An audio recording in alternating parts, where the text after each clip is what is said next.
Star Wars: The Clone Wars takes place between Episode 2, Attack of the Clones, and Episode 3, Revenge of the Sith. It bridges the gap between the two movies and expands the Star Wars universe significantly, with characters appearing in other properties. Remember Saga from Rogue One? He was actually introduced in Clone Wars. The show ran for 121 episodes over 6 seasons and is definitely worth checking out. But if you maybe want the TLDR version, we got you. Ready? And...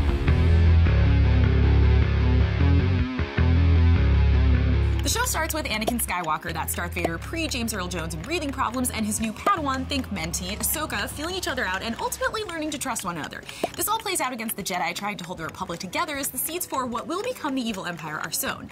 In Season 2, Obi-Wan has to protect Duchess Satine, the leader of the Mandalore, from a group of terrorists called Death Watch. Subtle name, guys.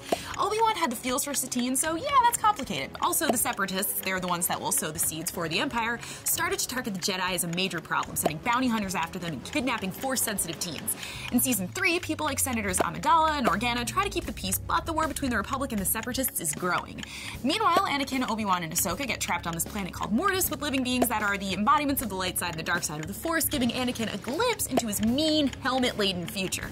In Season 4, Darth Maul, remember him? He's one of the best parts of the Phantom Menace, gets resurrected and is gunning for revenge on the Jedi. Obi-Wan goes undercover to foil a kidnapping attempt against Chancellor Palpatine, and a bunch of clone troopers named Rex, Fives, and Jesse are put on trial for mutiny. P.S. They get exonerated. Things go to hell in Season 5. Darth Maul becomes leader of the terrorist group Death Watch and tries to take over Mandalore, which is the planet that Obi-Wan's lady friend Satine rules. Obi-Wan goes to help her, but Darth Maul murders her because he's psycho and evil. Good news, Maul is taken prisoner by Lord Sidious. Meanwhile, Ahsoka is framed for murder and the Jedi ditch her. Jerks! Anakin and Padme get her cleared, but Ahsoka leaves the Jedi because they're sorta getting whack and she has common sense.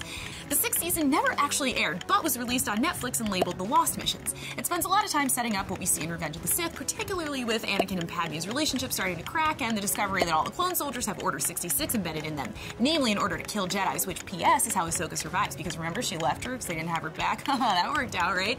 There's way, way, way more than that, but that's why you should go watch the show yourself. And if you don't think Ahsoka Tano is the shit afterward, please go do that whole bit they do in The Thing, you know, the movie, where you burn a blood sample because you might be an alien. Get it? Got it? Good. Oh, and also subscribe.